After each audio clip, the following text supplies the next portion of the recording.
We are here with Jon Lindsey about his incredible book, Body High. I love this book. God, there's so many things to say. It's not a comedy, it's heartbreaking, and it's also like a thriller, and it's also it's kind of like if you if I was going to do a movie mashup, I mean it's like uh like a thriller mixed with like My Own Private Idaho mixed with but there's this line on page 76. Just read like that paragraph. Chloe's smile vanishes. Yeah. So this is like, I mean, should I set it up? Yeah. Okay, so this scene is the the protagonist is in a car in a van with a sort of like father figure professional wrestler that he's looked up to since he was a kid, and they've just got a prostitute. They just picked her up, and her name's Chloe. Chloe's smile vanishes. Immediately, she goes to work, handling me with grim professionalism. Across the camper, the California kid tries to make eye contact.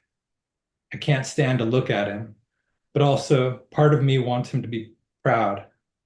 So I stare at the back of Chloe's head as she labors to prevent the complete retreat of my penis.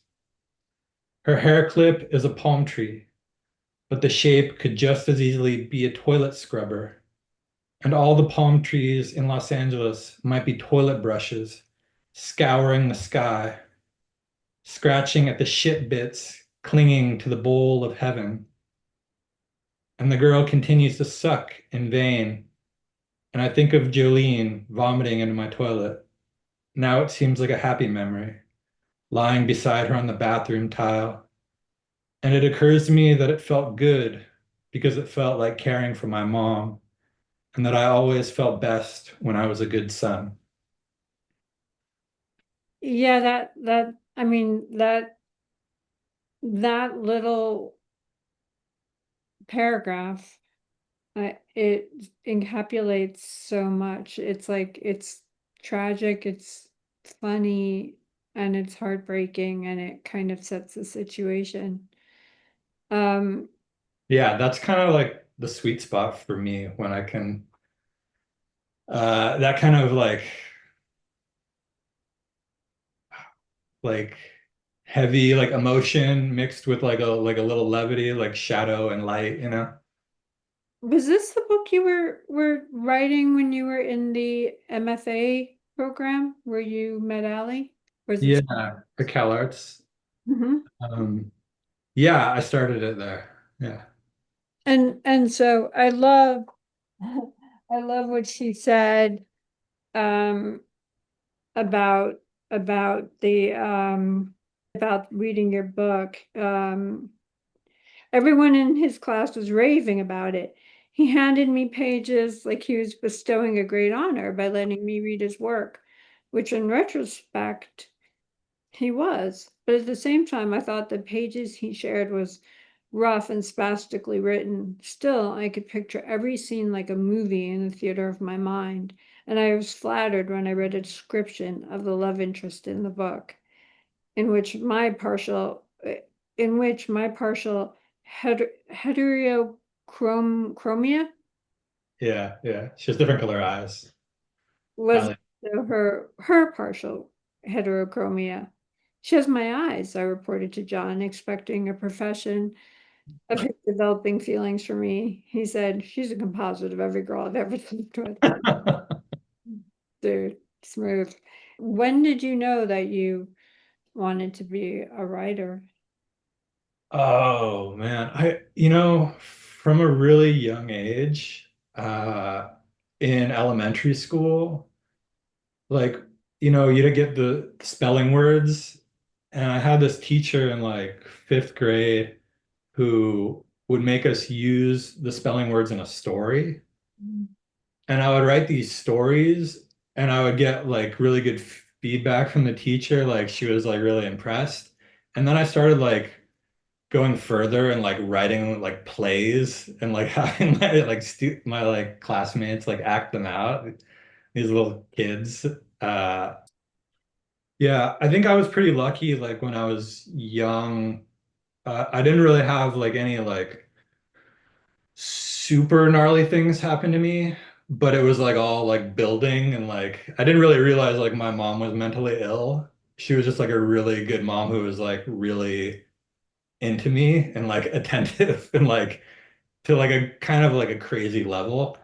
Uh and and like later like that, that got really um dark, but she was like a really great mom when I was a child.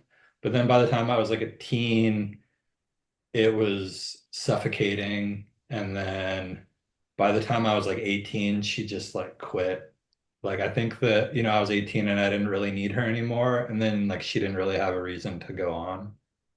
Well, And I mean, in the story, it's kind of like the roles are reversed, where Leland, that's his name, right? yeah, yeah, he like parents his mom. Yeah, and in your interviews, you kind of talk about that. Yeah, the mom stuff is really emotionally true in the book. Yeah. How did it feel to write about that, to open that up? It was really hard. And I think I avoided it for a long time, with the book kind of circling around that stuff and like the heavy emotional parts, like the darkness of that. And just kind of like went all in on like the slapstick and the kind of like craziness, the zaniness or whatever. And it didn't work. And it was only like when I wrote into the center, like into that like emotional place that everything else kind of unlocked. And yeah, it gave it like a balance, I guess.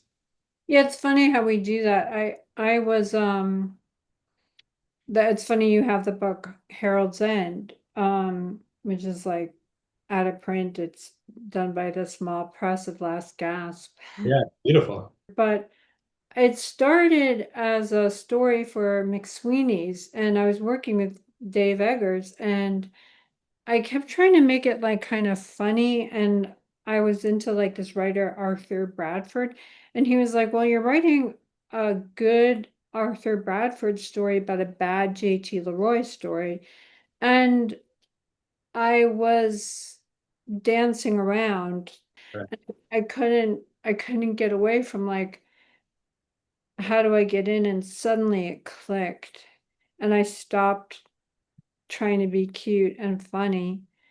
And I found my way in, and it was like it lodged like a needle hitting a bone. You Yeah, felt it. How many rewrites, how many edits did you have to go through till you got to that? so many. Yeah, I probably spent like 7 or 8 years on it, so it was like Oh I, wow. Yeah. like- I feel like I learned how to write writing that book. You mentioned Sam Pink doing really great edits on it. How did that work? It was awesome. I mean, he cut a ton. He kind of like pulled away so much, um, and like I don't know, let it breathe, I guess. And yeah, he's great. He's one of my favorite writers. I love him. There are other people who gave me edits, Bud Smith, Blake Butler, Ali a ton. Yeah. But it was great to work with all of them. How did you connect with Sam? I just liked his work a lot, and the book had been rejected by so many different places. I didn't really have, there was nowhere to go with it anymore. And Mhm. so I was just kind of like, well, I'm just gonna make it. Uh, I knew that I wanted to make it like as stripped down as possible, as like kind of like to the bone. And I felt like Sam was like the guy for that, to give it that like last edit to really like give me like that like laser sharp look at it. But the question of how much of the process of writing it did you find out more information about yourself and your relationship with your parents? Yeah, um,